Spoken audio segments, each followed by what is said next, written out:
Welcome to Marlborough, Massachusetts, and the site of the 2023 ACHA National Championships presented right here by Flow Sports and Hockey TV. Happy to have you with us right here on rink number 7 at the New England Sports Center. My name is Devin Serra, alongside my partner Lou Gamlin, to bring you this Division II ACHA match.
I had the pleasure of calling a semifinal game with them in 2019 against Cincinnati that I think they scored a goal with 45 seconds left in regulation to win.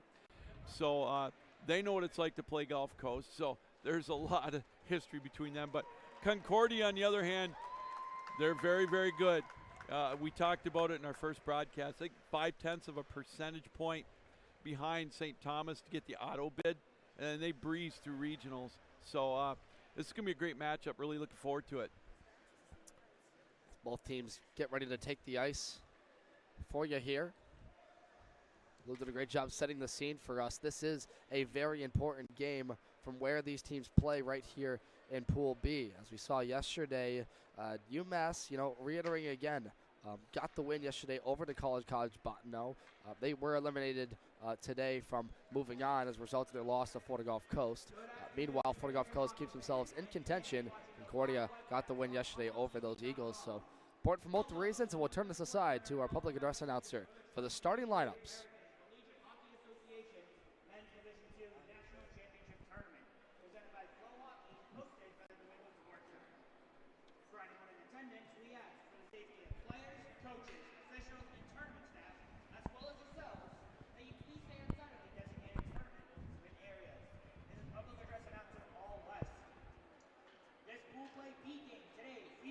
On the visiting bench,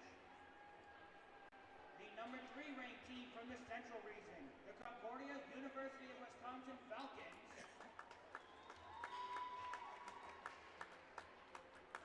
And on the home team bench, the number 1 ranked team from the Northeast Region, the UMass Amherst Minutemen.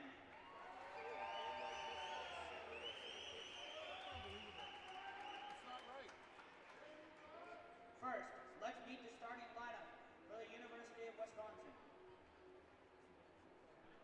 At left defense, number 90, Thomas Diebold.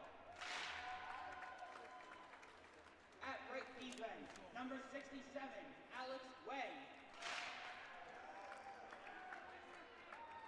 At left wing, number 7, Tommy Gassell. At right wing, number 59, Ian Malcolmson. At center, number 22, Jacob Palmerio. And in goal for the Falcons, number 70, Mac Willie.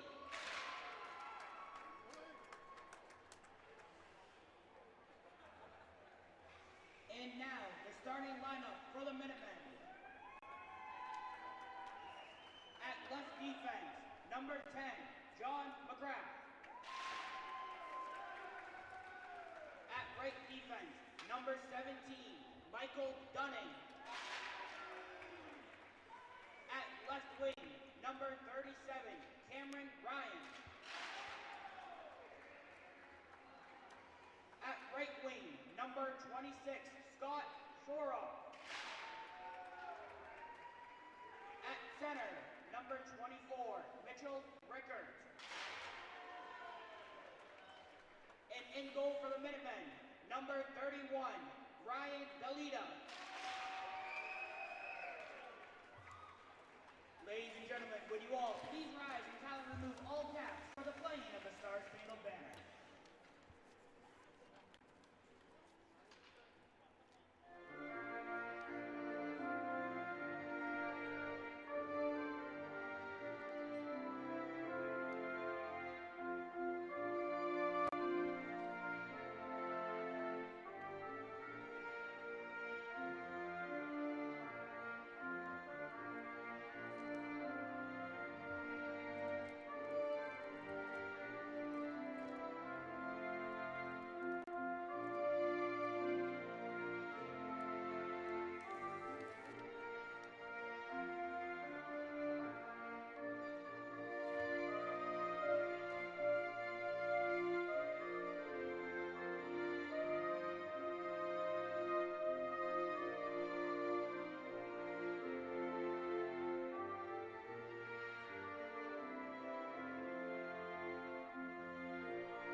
Starting lineups for both teams today. First, the guest team, which is the Concordia University Falcons. At the defensive pairings, they'll go to number 90, Thomas DeBall, alongside number 67, Alex Way. Forward groups at right wing will be number 59, Ian Malcolmson. At the left wing, number 7, Tommy Castle, and number 22, Jacob Palmerio at center. For the UMass Minutemen, at defense, they'll go with number 10, John McGrath, one of their 3 captains in the lineup.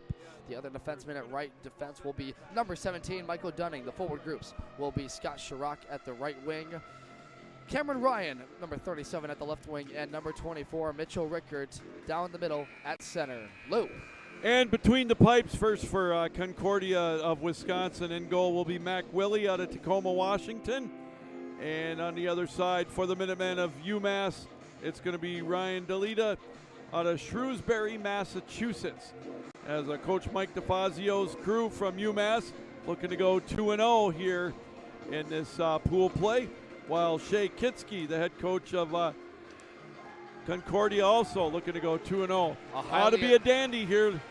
Take it away. A highly anticipated matchup in Pool B is underway here from rink number 7 at the New England Sports Center and the 2023 National Championships. From right to left, the Falcons will work in their all-blue uniforms with the gray and white striping, blue helmets, blue sweaters, blue and gray pants, and the blue and gray socks. The Minutemen of University of Massachusetts off the heels on defense right now. From left to right in their red and gray sweaters, the red helmets, the gray and red sweaters, the red pants, and the gray and red socks. The Minutemen try to work hard into the offensive zone for the first possession of this hockey game. They'll work it up the wall there where it's a tie-up between 2 of Wisconsin's best. Lucas Hefty there to play in with it there, and to play it off the wall, ring it up, and the Minutemen will have to go back to the red line. Dump it back in quickly there. They'll say it was onside. They'll get the first changes of the hockey game. First minute already gone. Devin Serra and Lou Gamlin rink side here from, as we mentioned, Marlborough, Massachusetts. And this important day 3 of national tournament and day 2 of men's Division II pool play. Concordia University, both these teams won their opening games. Concordia did it against Florida Gulf Coast, most notably. And for the Minutemen, boy, they were off the hot on the heels. Here they come on the rush. Nearly 3-on-2 develops. Sliding play at the defense there was C.J. Spillane falling to the ice there. Their captain, now Vish at the blue line. A long riser shot went over the head there of the goaltender for Concordia, Willie. Now behind the net, Concordia controls with it. They played up here by Weiss. Able to stop it on a dime there for his pair of defense, Rex Staudacker. Staudacker carries it up the left wing, gains the red line, dumps this one in for a long shot. Boy, this place really filled up in a hurry, Lou. These are 2 teams with great followings, most notably Massachusetts, the hometown team here, with a ton of support. Standing room only, as you said, here around the boards, right around the glass up above, and it's got a good feel here, championship hockey. Certainly in 2 teams of championship pedigree. The Minutemen, always contenders, making it to nationals, as well as Concordia, made up of a wonderful senior group that is Concordia, with the three of the top four players in the nation in their lineup, which includes Alexandria Way, Ilya Malcolmson, and Lucas Cruiser. Players to watch here today for the Falcons. Now Wilderman takes this one up the left wing. He's got numbers coming down the center. Wilderman will shout this one after it was tipped in front there off the skate blade of J.D. Anderson, up and out of play. First whistle. You know, we talked about Concordia and St. Thomas, how close they were in the regional, in the central region. They ended up being the 3 seed, like I said, by a half a point. And they got down to regionals, and they breezed those. And they had a purpose. They played with a little chip on their shoulder, so let's see if it can carry over here. Die ball. Tries to send this one back in. It's met up there first by Dunning. Dunning across the way there. And one of the 3 captains of the Minutemen, John McGrath. I don't think I've ever seen a team with 3 captains on one lineup. They're all in it today. But nonetheless, they do it a little bit different in UMass. Now they'll carry it in the trapezoid. In their own zone. Long saucer in. Intercepted by Dyball. Couldn't gain the blue line as Castle was offside along there with Palmerio. Palmerio back to his own zone there. Hard pressure coming in from CJ Spillane. One of the things that we've known really well about this UMass team, Lou, is the depth they have. They can score on all 4 lines. That shot from the point just turned wide around the right post.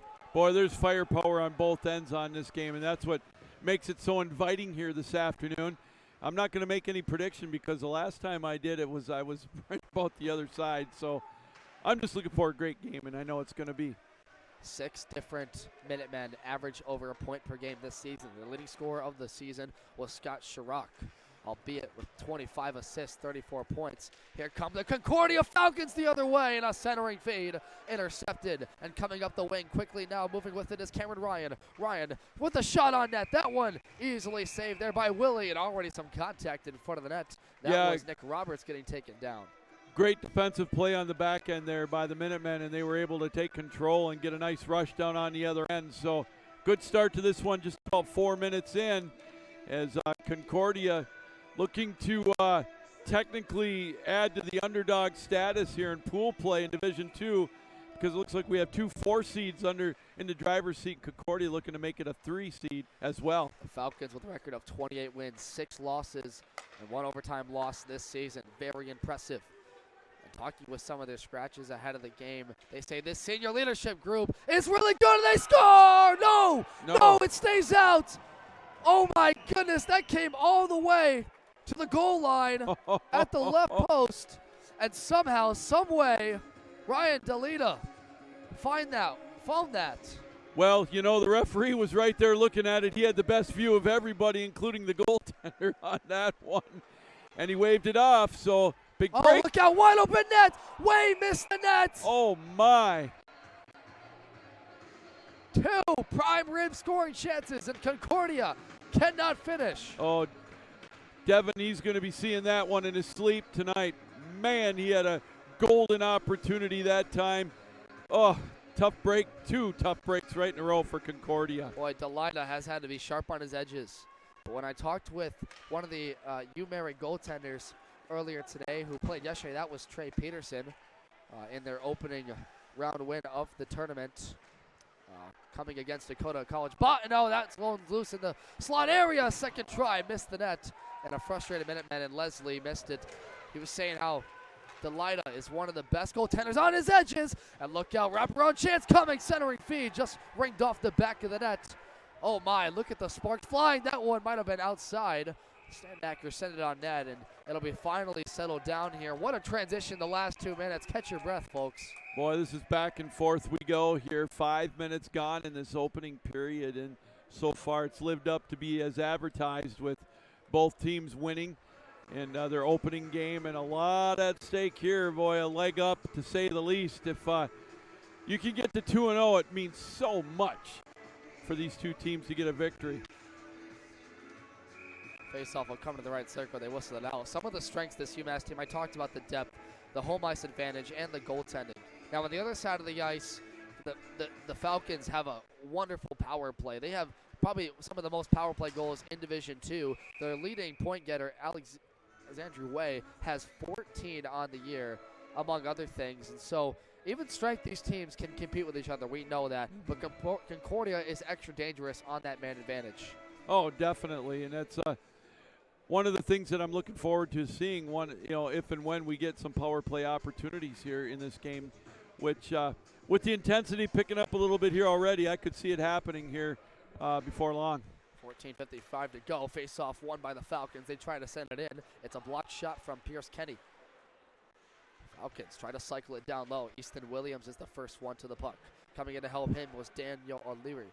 Check that, rather, to intercept him.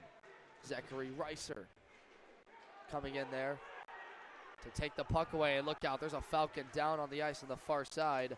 That is Easton Williams getting up gingerly. The Minutemen, no time to waste. Come back in the left circle. Chance, it's loose and scores! J.D. Anderson with the shot. Squirts by Willie. And 14:25 left in the first. The Minutemen strike. Boy, isn't that how it goes, Devin? Two unbelievably tough breaks for Concordia on the offensive end, where they had an opportunity to get a couple of goals, and on the other side, UMass comes down, throw the puck towards the net, get a rebound teed up right on the line, and J.D. Anderson, thank you very much, puts UMass up 1-0. Time of the goal, 5:35. So the Minutemen not wasting a minute. That one, a long shot well wide from the right circle, and they've got their first lead, the first goal of the hockey game, to open things up. It's been action-packed in the first period. Dive ball coming back the other way. Stops on a dive. Loose in front. What a save! Delida kept it out with the right pad. Pick save after Concordia tried to stuff it home on the rebound. Holy moly, Willie settles this puck down. Concordia cannot find the puck luck, but it's even better play from Delida. Oh, indeed. And keeping it a 1-0 game. And again, Concordia not sitting back and pouting on that. They had an opportunity on the other end. And now, again, face off in the offensive zone for UMass, looking to build on their momentum with that opening goal. Face off won by the Minutemen. That one, a long riser shot taken by Scott Chirac. That one missed. Willie settles this one down. Buckle up, folks. It's going to be a good one. 13:38 to go in this first period. Devin Sever alongside Lou Gamlin on rink number 7 at the New England Sports Center and the site of the 2023 ACHA National Championships.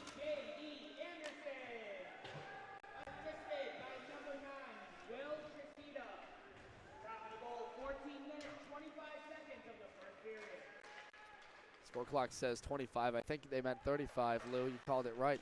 This one's kept out of the red line. Staudacker gets it back to his defenseman.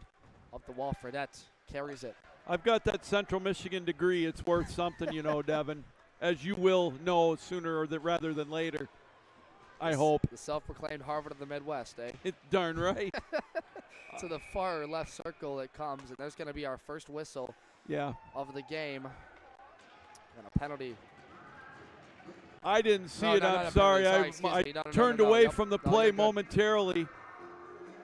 I stand corrected. There's a conversation being had with one of the head linesmen, Silva, on the Concordia bench. Is there going to be? Yes, there is. Okay. And Sherman's going to go to the box. So the first penalty of the game. 12:53 left of this first period. I think that's 7:07, right? Sherwood will sit. And so the Minutemen go to the power play. Tie up in the corner for it now. As the Minutemen try to work to the front of the net. Up the wall. Played out to the point there. One-timer! That one caught the glove of Willie from the left circle. Minutemen cycle the puck. Noni with a shot. Good block in front there. And Williams, who blocked that most recent shot, chases in after Trisketa. Trisketa stops on a dime here. Minutemen try to regain the zone. Stricken at the right wing. Here comes Prendergast to the net in front, and Willie had to be sharp there. And Roy is caught up with a Falcon in front there. Yeah, he tried to stuff it through the wickets, if you will, through the 5-hole. But Concordia's goaltender, Willie, was going to have nothing to do with that one. And going back to the goal for UMass, Devin, again, it was a blast by Trishita. He'll get credit for the assist on that one at 5:35. So, again, a 1-0 lead for the Minutemen. If you're wondering about the stats for Mac Willie, it's nothing but excellent. 23 wins, 5 losses, 1 overtime loss, a 2.77 goals against average, and a .919 save percentage. Impressive for the conference that they play in the region. Yeah. Concordia University, who fought their way into the tournament. They were 0.6 points out. Too many men on the ice, the penalty. Good call there, Lou. We did miss it, but linesman clearly didn't. So our head official, linesman can't call that. There's the Minutemen now up to the left wing, kept into the zone. 40 seconds left on their first power play of the night for too many men. They'll cycle it down low there for Rickert. In front. Oh, look out. That was Kenny. Misplayed the puck at the line, and it's a breakaway attempt here for Palmirio. Palmirio inside, gets hauled down to the ice. Concordia fans want a call. They're not going to get one. Wow. Here come the Minutemen the other way with speed. Up the wing is Chirac. That's a long riser shot, well out of play, and they're not going to like that one. Oh, boy, there's some and look pushing out. and There's shoving. extracurriculars in the near side corner, Lou. Yeah, it looks like in the middle of it is Fredette for Concordia. Yeah, boy, on the other end, it sure looked like that could have necessitated a call, but the referee said no, and they've got a better vantage point than we do, and then a little extracurricular, as you said, after the whistle, and we'll see. Looks like we might be getting some more people to inhabit the penalty box area. Ryan is going to go for the Minutemen, and it could be a double minor. Well, I saw one of the Concordia players put 4 up there, but it's going to stay 2 as of right now anyways. Time of the penalty, 8:51. We'll hear the official announcement as well from the scoring stand. To get this one sorted out, there was a post-whistle scrum, and you mentioned it. Concordia had an opportune chance to get inside, and boy, it looked like maybe they'd get someone for a roughing, or maybe even a penalty shot, but none coming. So this one, we're going to have some 4-on-4. Short side chance there for Weiss. Can't stuff it home. Out of Wooddale, Illinois. Kept it at the blue line now. It's out of the box from Sherwood. Back to 5-on-4. Now power play. Way. That shot was tipped in front there by the captain, McGrath. Yeah, another minute 37 left with the extra attacker for Concordia now as Minutemen go 0 for 1 on their power play. Roughing indeed the call, as you mentioned, so here we go. 8:51 the time of that penalty, so things getting juicy here early. 1-0 in favor of UMass. 1:32 left in the power play. 10:38 in the period. Here's Way, the blue line. Slides it across. Back to Way now. Looking for options. Doesn't like it. Shoots now. That one blocked off the skate blade of Casey Langley. Falcons one-timer. Malcolmson. Rebounds loose. And what a save. One more time. Blocked in front. What a sequence. Krauser. Oh, boy. Here we go. And there's more in the corner. There's a Minuteman, John McGrath, again over there. I think he blocked the shot in front the third time. Then the goal came off its moorings as well. That's why they blew the whistle. And then now they've got little pushing and shoving over in the far corner. We'll see what comes out of this as and the excitement builds. They know what's at stake here in this one. I mean, I just shake my head because Concordia's had 3, what do we like to say, prime rib scoring chances, Lou, that they've not only had 1 opportunity to score, but 2, then 3, and somehow, some way, Ryan Delita, the native of Shrewsbury, hope I said that right, Massachusetts, has been great. I mean, exceptional. And the other side, Willie has been too. We're not even 10 minutes in. Yeah, and the goal was off its moorings. The goaltender for UMass had to fix it himself, as now we're going to have 4-on-4 for a $1.11, then a small power play for UMass. Now Kenny will take it at the point. You mentioned that for that post-whistle scrum. As for Concordia, Palmirio sits in the box. Now, Here they come the other way with some open ice to work with. Blocked centering feed there from Reiser. Minutemen try to control on their own end. They'll tie up at the corner, trying to get the puck free. They will to the center of the ice. One-time feed there. It's loose in the slot still. Trying to find die ball, and they can't keep it inside the zone. And off to the races goes Scott Chirac, and they're going to call that one an icing. Holy moly. That's... Take it away, Lou.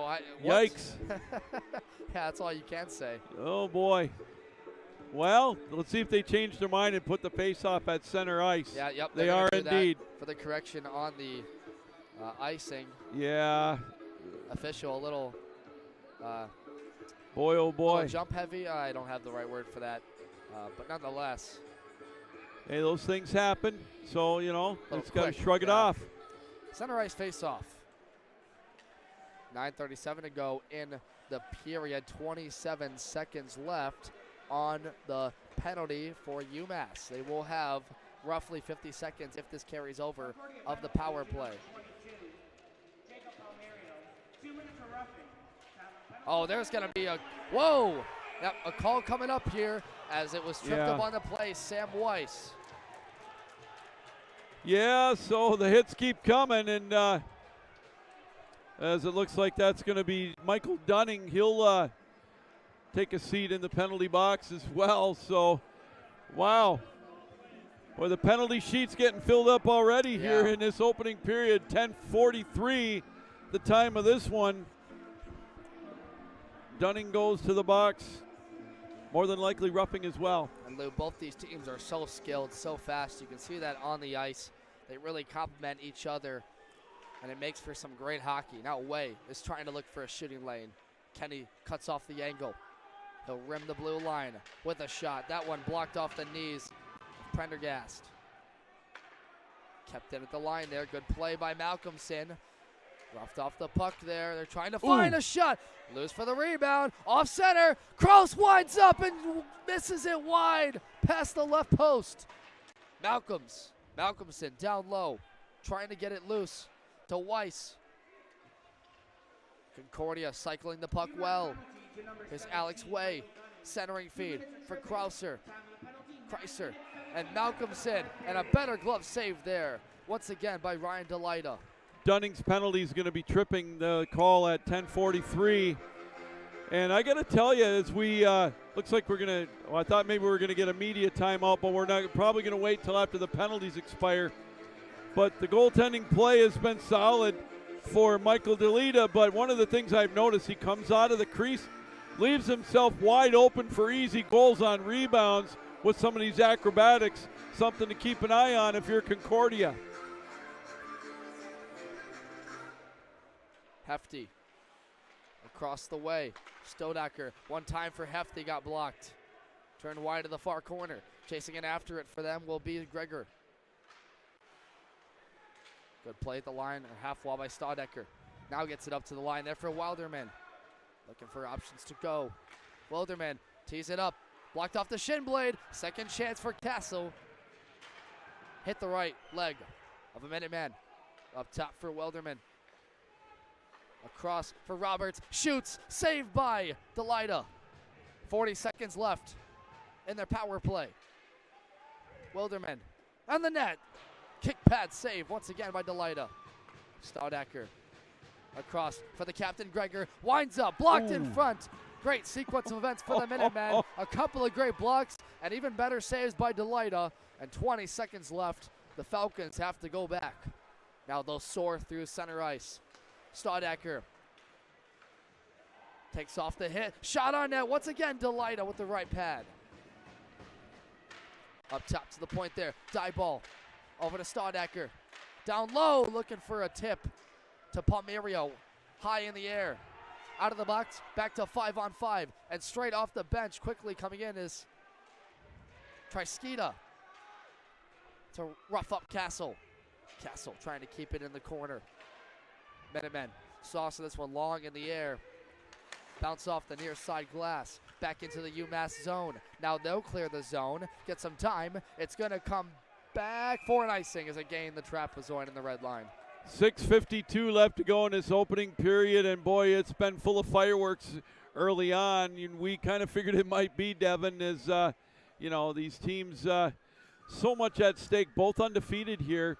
As we're going to get a quick break here, as we're going to get some equipment work done. It looks like on the goaltender Delida, as the face-off will come back down into the zone, and they're going to talk things over now as the face-off again to the right of the goaltender Delita. I thought maybe we'd have a media timeout, but they're going to forego that here with 6:51 to go here, a 1-0 lead. Might surprise you when I tell you Delita's numbers. He's only played 6 games in the regular season, 4 wins, 2 losses, 2.11 goals against average, a .930 save percentage. They've split time with 3 different goaltenders majority, and a 4th for 2 games. Die ball with a shot. That one tipped just wide. And so you see how deep, once again, this UMass team is, not just at their forward groups and defensemen, but in the goal crease. 6:35 to go from the first period. Devin Serra and Lou Gamlin, rinkside, ranked number 7 here at the New England Sports Center, the site of the 2023 ACHA National Championships. The winner of this one has many implications and possible tiebreaker scenarios, Lou, and we can get to all those that in the next break of action. Meanwhile, Concordia is trying to go back to the attack, trying to keep the zone. Can't do it as it was played out by Trisketa. He'll go off to the bench now. Puck comes all the way back to Fredette. Played up the wall. First met up there by Kenny. Gets it up there to Anderson. Anderson tries to gain the line. Gregor knocks this one out of mid-air. Benjamin might have wanted a high stick. Nonetheless, they'll go off for changes. Up the left half wall. Krauster. And here comes Christopher Roy, the defenseman from Tewksbury, Massachusetts. Stops on a dime. Defended well there by Fredette. Fredette takes it up to Wilderman. Kept in at the line there by LeBlanc. LeBlanc. Here's Roy. Back to get it. Gregor pins him up against the boards. Gets support coming in from Wilderman. Wilderman works the puck free. Gregor centering feed up top to the point. Wrister shot, and it's blocked. And off to the races for the Minutemen. Quickly inside the zone. Here's a shot on net. Backhander off the goalpost. Oh my. Cameron Ryan blocked the shot, went off to the races, inside positioning, and cannot get it inside the goal on the backhander. That was a heck of an effort there. Oh, my Lord. It beat Mac Willie easily. Not easily, but another try, and that one is up into the protective netting wide to the far side. And he had the defender coming in. He finally he got a little bit past him, and then the angle was still there, and then he got it past him, as you said, and just off the goalpost, and wow. I tell you, this it's is been fun. one whale of a first period. This is fun. I mean, we've seen a couple of Division II games today. Earlier today, St. Thomas defeated Bentley 3-0 on this rink, and then we saw Florida Gulf Coast beat Dakota College Bottineau 5-2. Notably, that's a pool play game right here in Pool B. There's a shot right on Willie. That one into the 5-hole chest protector area. Let's talk for just briefly a minute about the implications. Concordia University controls their own destiny. They win out, they move on in Pool B. However, if UMass wins, it keeps Florida Gulf Coast alive. Yeah, indeed, as we can talk about that at the next break, about what would happen if Gulf Coast were to play the Minutemen if they were undefeated. Here's Castle. Can't touch him on the puck as it was offside. Kept it at the red line. Hefty tries to check his man. Look out. 3-on-2 developed for the Minutemen. Near side shot, score! Might have been tipped in front, but the Minutemen joined the rush, and they have a 2-0 lead. I thought John McGrath tipped it in, but we'll wait and see. Maybe it was Pendergast. Couldn't quite tell. So either way, it's a UMass goal. Time of the goal, 15:39. UMass up 2-0. Wow. Wow, indeed. As joining the rush up the left wing was Pendergast. It looked like, like you mentioned, McGrath might have got a piece of it, but it slid past the short side of Willie, who was going down to his knees, and he missed it just with the right pad, so it skirts past the left side, the right post, and it's 2-0 Minutemen, where Concordia has matched the energy, matched the skill and the shooting ability. Right. But a couple of blocked shots and not unlucky bounces still keep this one at 2-0. Boy, just so impressed with the speed of the Minutemen. Both teams really, but I guess it comes down to UMass taking better advantage of their chances. Here's Staudacker gained the blue line. He's got Castle up the wing with him. He gets roughed off the puck there by Pierce Kenny. Kenny. UMass goal scored by number 15, John Brennegan. Assisted by number 10, John McGrath. Time of the goal, 4 minutes, 21 seconds of the first period. So Pendergast credited with the goal. McGrath, I think he would have been there either way for the tip. But yeah. It was, you know, a UMass, again, just coming off the rushes. They get Concordia behind their defense, and Willie's the last stand of defense right there. And I mean, you're right, the speed and the depth showing off for the Minutemen. Yeah. Yeah, just a great rush, and now the Minutemen with all the momentum as they're up 2-0 here midway, or almost 17 minutes into this first period. We're happy to have you with us here on Hockey TV. Devin Sivera and Lou Gamlin.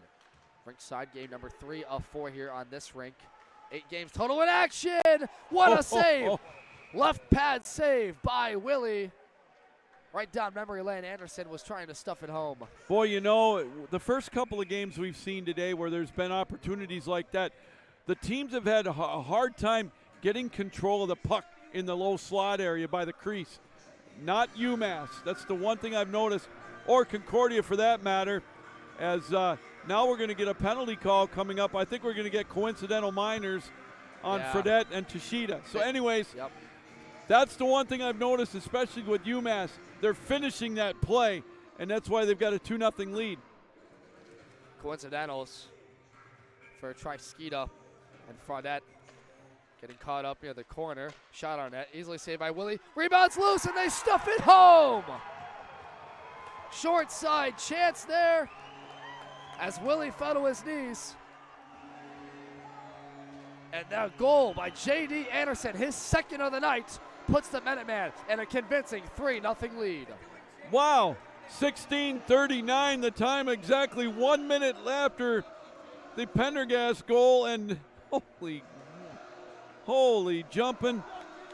Who would have thought 3 goals like that in this high-powered game? Well, I could see the goals scored, but man, oh man, UMass, they are just flexing their muscle right now, up 3-0 again, time of the goal, 16:39. UMass, the number 1 seed out of Pool B, flexing their might, up 3-0 over what many consider to be one of the best teams in the nation in Concordia, with one of the strongest senior groups in the country, 3 of the top 4 goal scorers in the nation. But right now, they're hot on their heels, down 3-0 in the first period. Wilderman, point blank chance, missed the net. Behind the wall, centering feed once again, that time intended for Weiss, and it missed him. Wilderman, one-timer again, blocked in front there. That was by J.D. Anderson. Already 2 goals in this game. Or rather, that was O'Leary. Check that. Far corner. Gregor pushes his man up the glass. 1 minute left to go in the coincidentals with this 4-on-4 open ice.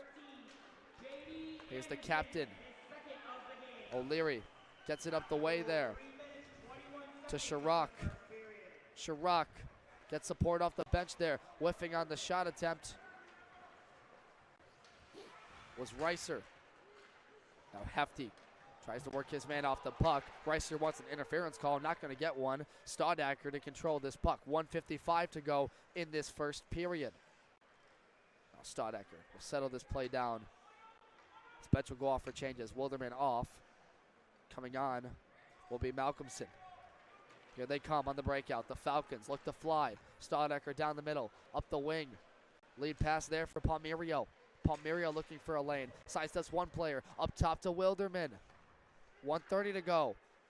Malcolmson with a shot. Blocked. Allows the Minutemen to come back the other way. Here's Chirac. Gains the blue line there. Waits for support. Chirac looking for a shooting lane. Gets it off. Well wide of the top left corner. Falcons work the puck free. Malcolmson gets it up there. Palmerio to carry over the line. Up the far wing, he's got Tommy Castle there with him. They get it back deep to the zone. 1 minute left to go in this first period as the Minutemen are controlling this hockey game up 3-0. Oh, Leslie trying to catch a stretch pass, missed the puck. Die ball over the line now. Checked off there. He's got Castle for support. Leslie there, chasing it after die ball. Got support there with Prendergast. Centering feed. Concordia trying to find the net. And it's flipped up out of the zone by UMass. They'll get wholesale changes. Not quite far enough for icing, so they're going to have to go back at it with a half minute to go in the period. As the Minutemen gain the red line, another shot off the shin of Hefty. You think he's going to feel that one? Oh, He's got padding for a reason. 20 seconds left to go. UMass centering feed, score! Oh, my. Casey Langley!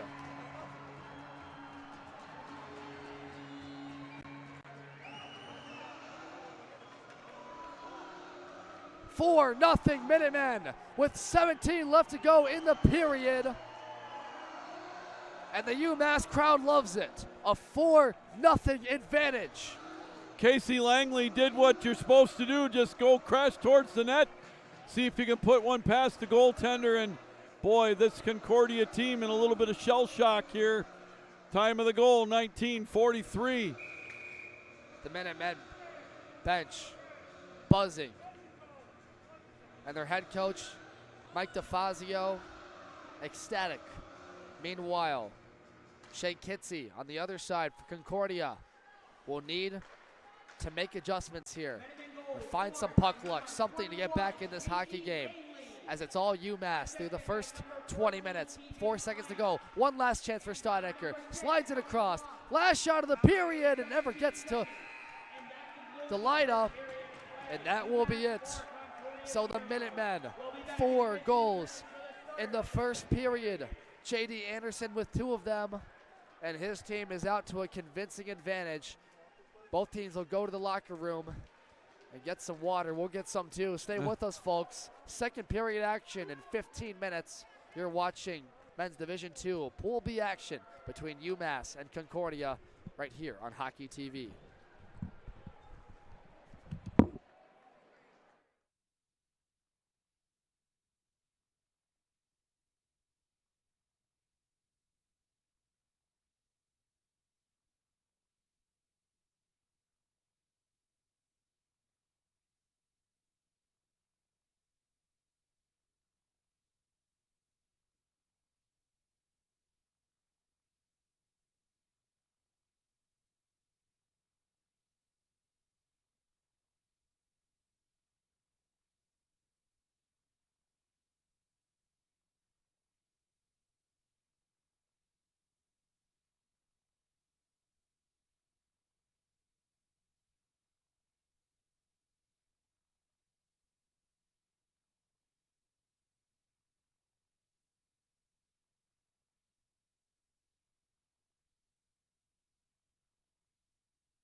We're back with you inside the New England Sports Center in Marlborough, Massachusetts, the site of the 2023 ACHA National Championships presented by Flow Sports here on Hockey TV.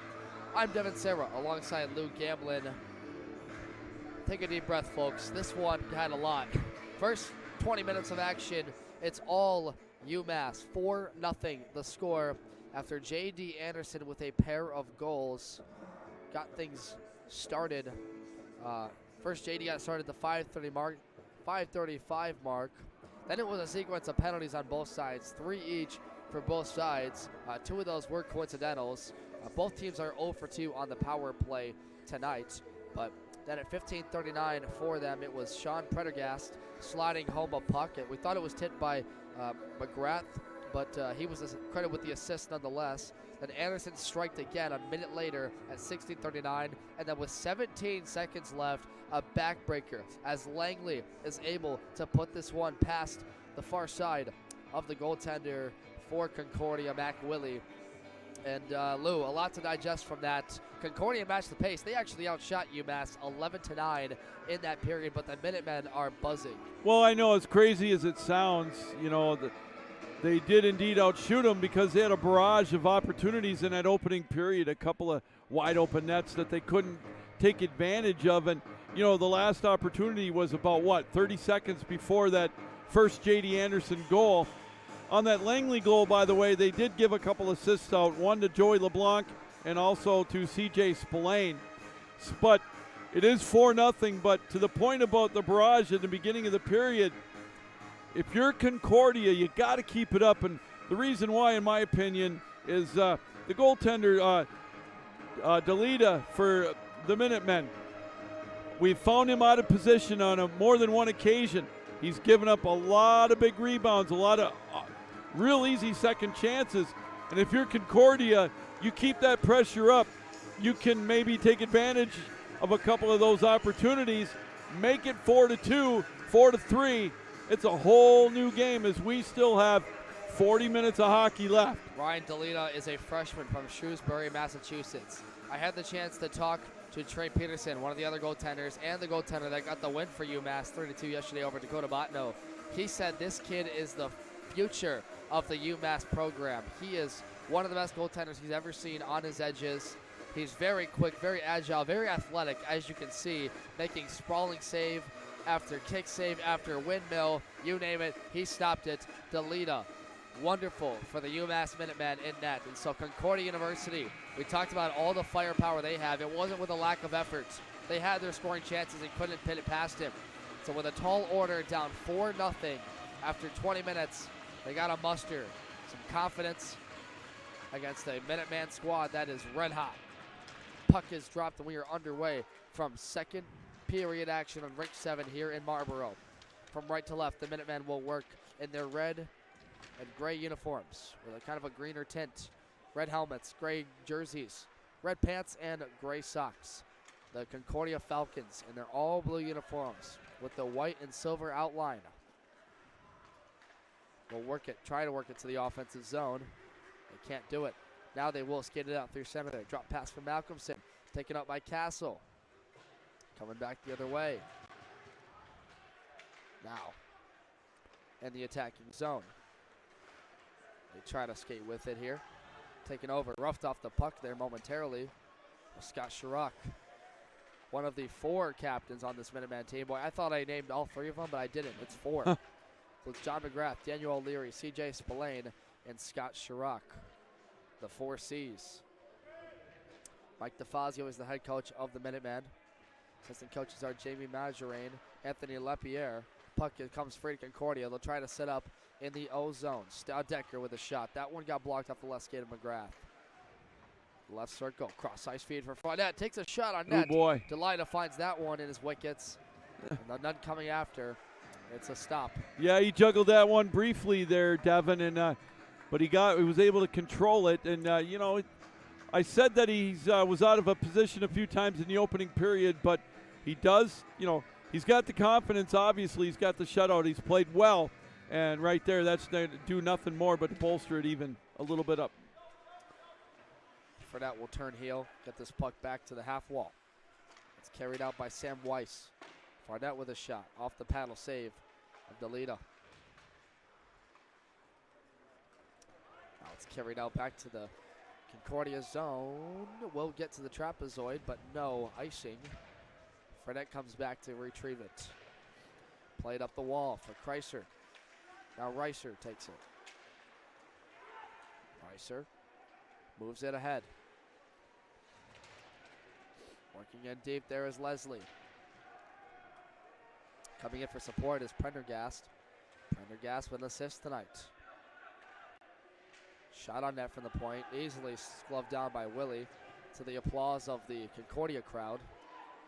About 70-30 UMass fans here in attendance, Lou. They really have the home ice advantage. Oh, yeah, they do right in their back door, no doubt about it, but these Concordia fans are boisterous. Should be noted, UMass has played many games here at the New England Sports Center. There's a centering feed, trying to go short side there was J.D. Anderson looking for the hat trick. Can't finish the job for Det. They're to take it up. Moves it up there for Sam Weiss. He's got way up the middle with him. Him and Roy collide near half wall. It's carried around the end boards. Off the wall. UMass trying to control. Here comes O'Leary up the left wing. Sidesteps Wilderman, who was looking to clean his clock. Williams to the other side. Triskeeta there to defend. Williams back through center ice. Knocked off the skate blade. Long shot in from the blue line allows the Minutemen to change. Concordia tries to catch him on the change. Williams speeding in. But a better play here from the Minuteman zone. Here's Spillane over the line. Willie will settle this one down. Doesn't want to rebound, and so we'll get a face-off whistle, 16:25 to go in the second period. Boy, you know, I'm just so impressed with the speed of the Minutemen as well. Just done that play right there. You know, they were able to get back to thwart a potential rush for Concordia on the change. Real quick, the D3s are in their moving day, if you will, and Michigan jumped out to an early 1-0 lead on Arkansas in the first period. The winner of that game will go to the semifinals on Monday. It is deciding day. Day 3 here at Nationals. Day 2 for the men's Division II bracket. Both these teams on the ice won yesterday in close contest. Concordia 5-4. There's a hit from McGrath. Boy, he really, I'd like to say, cleaned the clock of Williams right there. Now Williams tries for redemption. Over the blue line, shot on that far side of the left post. It's met up there first by Nicholas Salvatore. Up to his captain, move to Langley. Langley waits for numbers. 3-on-1 for the Minutemen. Shoots, scores! McGrath, the captain, and the Minutemen continue their dominance. It's 5-0. That was textbook right there, 418, a beautiful feed, and he made no doubt about that, top shelf, and wow, UMass opening it up with a 5-goal lead. As we mentioned, time of the goal, that being 4:18. John McGrath, the defenseman, and their captain, the native of Wilbraham, Massachusetts, finishes the play. Boy, this team looks scary. And it's not without a lack of effort from Concordia. UMass showing their might. Reiser with a shot on net. Rebound comes free to the slot area. Reiser one more try with a windup, and that one might have hit a body in front first. To the left corner, it's played out, and no, there's going to be a whistle, and I think some more. Might see somebody sent off here. Nope, never mind. Boy, I got to tell you, on that last hit that was right in front of us that Williams laid on McGrath, and he got the goal. That was a block that I got to tell you, that would make any NFL coach proud, Dan Campbell included. It's a well-coached team by Mike DeFazio, and you see that. As much skill as they have, they are disciplined, blocking shots, pinching down on the Falcons, and not allowing their forecheck to get set up. Once again, Goal scored by number 10, John McGrath. Assisted by number 21, Casey Langley. And by number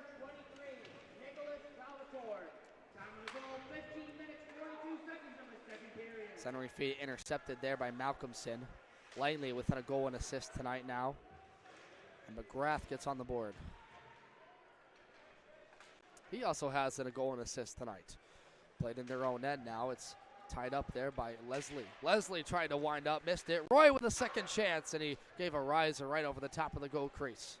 One-time shot from the blast. Hit his own player in front there. That was Leslie. Pendergast and Malcolmson fight for the puck. Pendergast wins that battle, and Willie finds this glove to the applause of the Concordia crowd. Salvatore also got the assist on that one. Now, if you're Concordia, I don't think it's a panic mode for them, but UMass has just dominated. They've capitalized more than anything. Right. When the rush chances, Lou, they just do not miss. Yeah, they take advantage of them. You're absolutely right.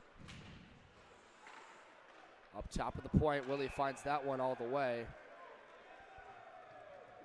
And I really, it's a cliche, but the home ice advantage is showing its might. I mean, this crowd has been loud and rapturous ever since the puck has dropped. And you see that with some of the penalty calls that they've both liked and not liked on both sides. Concordia tries to work it out of the zone. Kreiser misses him. McGrath to retrieve it for an icing call the other way.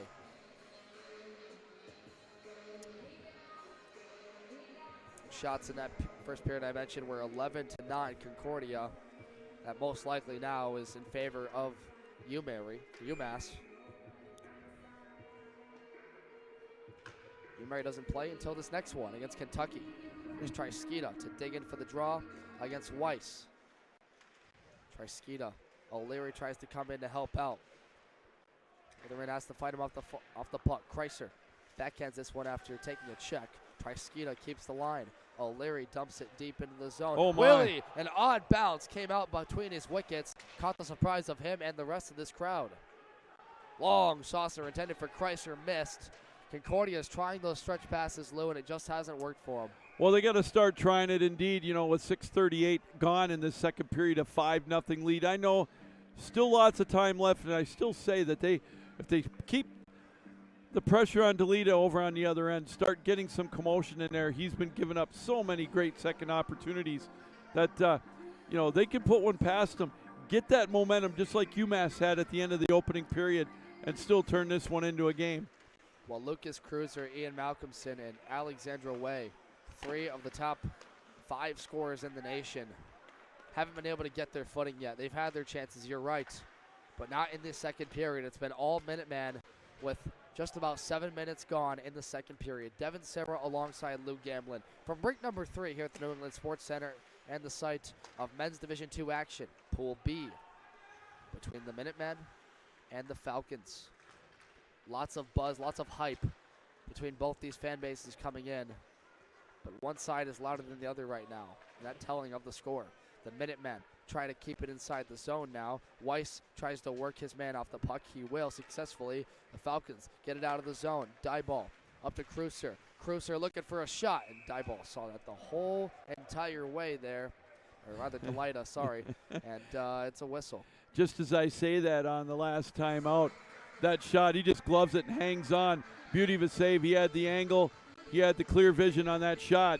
And it'll necessitate a face-off to his left. I mean, this guy right now is the full package, it seems like. I mean, DeLita, what more can you do to get it past him? Keep with it, I guess. Here's Wilderman with a backhander. And no, he had to be sharp that time. It's a kick save with the left pad. UMass settles this one down. Scott Chirac over the line. Wilderman deep to the zone. Retrieved here by Ellis Vish. Joey LeBlanc. Up to Ryan. Almost out of the zone, can't do it. Concordia can't hold the line either. Ryan on the attack comes. Sidesteps Fredette to the net. Tipped in front and way into the upper stanchion. 11:50 to go in the second. Wow, again, I'm impressed with the speed of UMass, but again, not taking anything away from Concordia's. I mean, their skill players are amazing. It's just been, you mentioned it, fortunate bounces and taking advantage of the opportunities UMass is, and it's been amazing. Amazing if you're a UMass supporter. Well, exactly. I don't know if the Concordia supporters would say the same thing. Williams over the line, trying to drop it to Wilderman, and look at the physicality. One there by Pendergast, and look at his hustle. Sidesteps one man to the net. Save, rebound, score! Oh, Second chance finish there by Thomas Milne. It's 6-0 Minutemen. 8:32 the time of the goal on that one, and the rich get richer. UMass with the goal. You mentioned it. Milne gets the scraps, the rebound. Holy cow. And that started because Pendergast had such hustle of the way, intercepted this puck, worked past a man, and then gets to the net. And Willie, it's such a fast shot. No one's there to clear the rebound except Milne, and he has to just push it home. Absolutely amazing. What a great play there by Milne on the rebound. And a half a dozen already, not even halfway through. Almerio winds up, and Delida had to jump into the air to stop that one. 6-0 in day 2 of Pool B action. Remember we talked about those seedings, Lou? Florida Gulf Coast has to be loving this right now, who lost to Concordia yesterday. And let's remember how important the goals against tiebreaker is. We'll explain that here later in this contest. Fredette tries to shoot this one in front of the blue line. Castle from Malcolmson. Malcolmson whiffed on the pass attempt, and it was tipped in front. Well. I mean, this has to be frustrating for everybody on that Concordia bench. Shea Kitsey, the head coach for them, has looked less than pleased.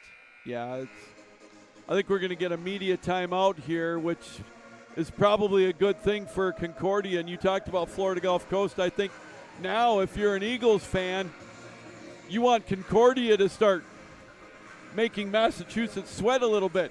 Give up maybe 3 or 4 here to kind of, make them think before coming into Sunday. Either that or maybe they're going to be a little overconfident, but still a lot of time left.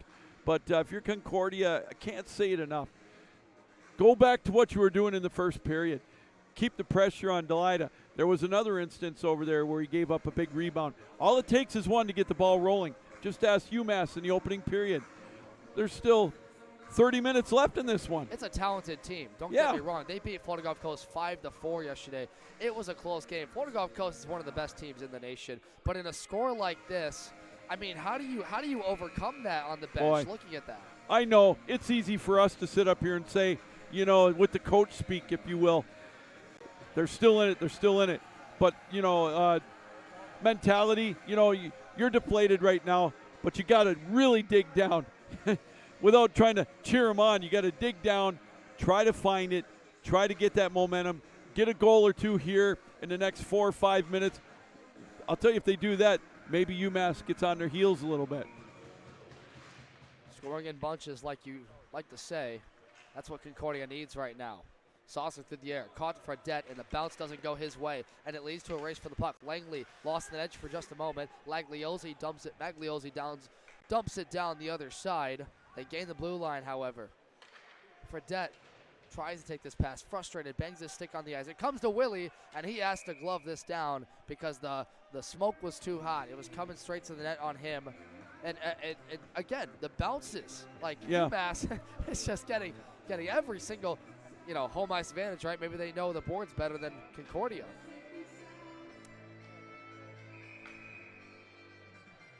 So it'll be a left circle face-off draw. 10:18 is left in the second period.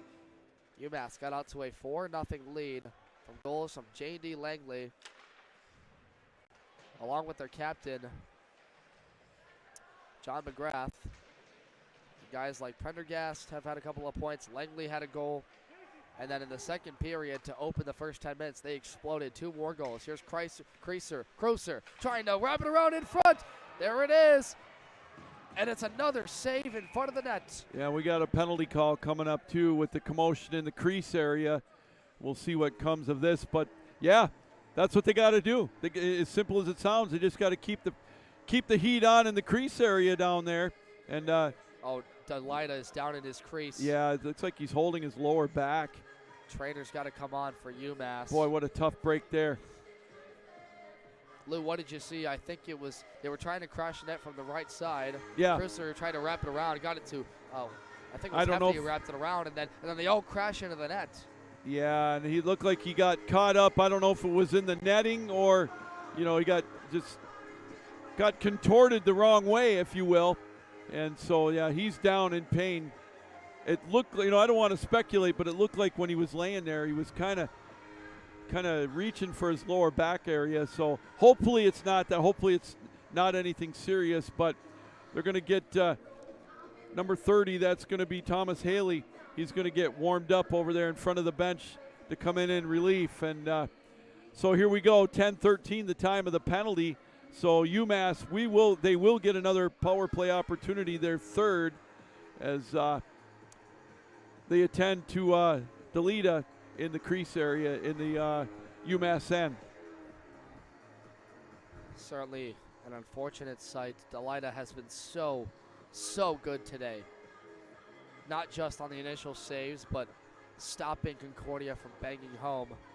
As you mentioned, Thomas Haley, the native of Weymouth, Massachusetts, comes onto the ice. He is the backup netminder for this UMass team. Looks like they're looks like they're working on his right leg, I think, now.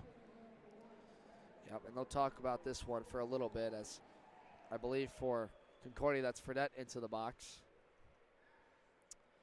Thomas Haley, 6'3". I think we'll pause for a moment here, Lou, as they continue to work on Delita. Stay with us. UMass leading Concordia 6-0 here from Marlborough, Massachusetts, 2023 ACHA National Championships.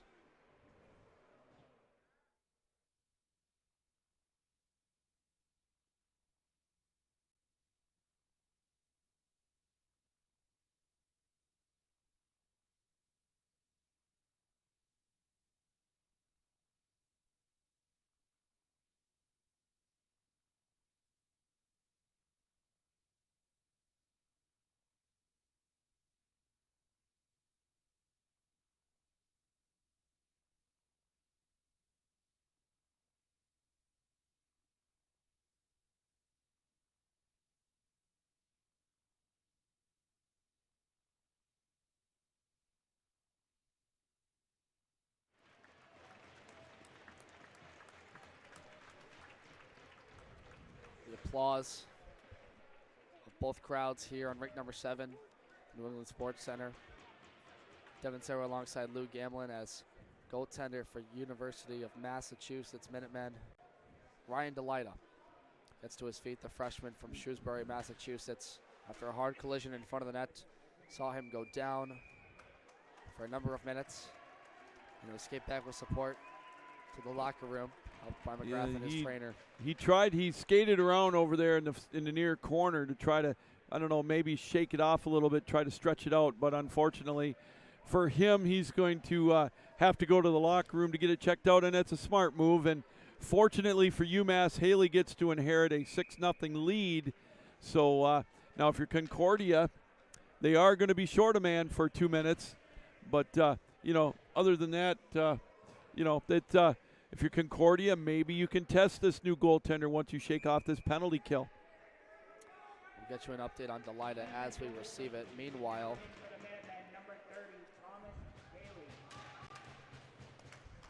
there's a penalty on Concordia, so it will be a power play for UMass in this instance. To Michael Fredette, who will sit for UMass. They'll turn to goaltender Thomas Haley. Here's a shot on net, and they score. It's Thomas Milne again, his second straight goal, and it's 7-0 UMass. Well, that's a power play goal there at 10:35, and now it's just that one. I think Willie'd like to have that one back, because that was probably the easiest of the ones he's let in all night, and now it's. This could get ugly in a hurry. 7-0, little over halfway through this contest. Time of the goal is 10:35 of the second period. It is a power play goal, like Lou mentioned. And for goaltender Mac Willie, who was very high appraised coming into this one, has had a tough event today. The assistant captain will stay in for Concordia.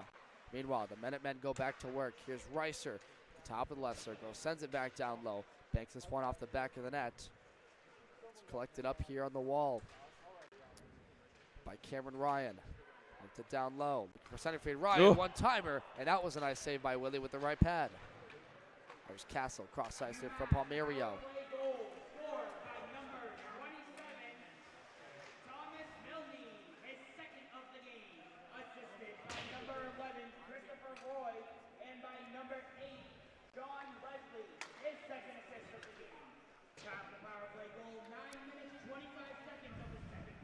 As you hear there, Leslie and Roy will be credited with the assists. And that was a scoring chance for Concordia that was intercepted by John McGrath the other way. Here's Palmerio now, once again regains the zone. Backhands this pass into the Minuteman sweater. That was Salvatore there. Check that Anderson. Anderson over the red line. Misplayed the puck. Saudak here will just dump this one in. And there's the first touch of the puck there by Thomas Haley. 5 wins this year, 4 losses, 1 overtime loss. So trying to defend their own zone. A 2.58 goals against average and a .915 save percentage, Lou. Still a very solid netminder. And there's his first save of the game into the chest protector, and a whistle will come. He's played as much as basically their other guys here, and as many as Trey Peterson, who got the win last night for them over Florida Gulf Coast. One of the toughest things that you can do in sports is come in cold as the backup netminder, or when you get a goalie change. You're not, you can stretch out as much as you want in front of the bench, but until you get that first save, then now I think he's ready, and he's in the game. I would say to you, jitters would be a thing. However, it is a 7-0 UMass lead. Yeah. That's a whopping full, eh? And, yeah. For UMass, flexing their might here. Just over halfway gone through the second period. From Marlborough, Massachusetts, 2023 National Championships. And Lou, this has been a really interesting day. The 4 seed out of the other seed, Iowa, who beat Liberty last night, continues today beating Northeastern. And the other 4 seed as well. I'm blanking now. Indiana, thank you. Winning both their games today, yesterday and today. So things are getting interesting. And this pool, it seems like it's chalk right now with the 1 seed in this one being Pool B. However, there's a couple of scenarios, and again, we'll talk about those. 2-on-1 develops. Here's Cruiser taking a feed, and he couldn't handle it there. Malcolmson, a very uncanny play there from Cruiser, who's the 3rd leading scorer on this team. 74 points on the year, 30 goals, 44 assists.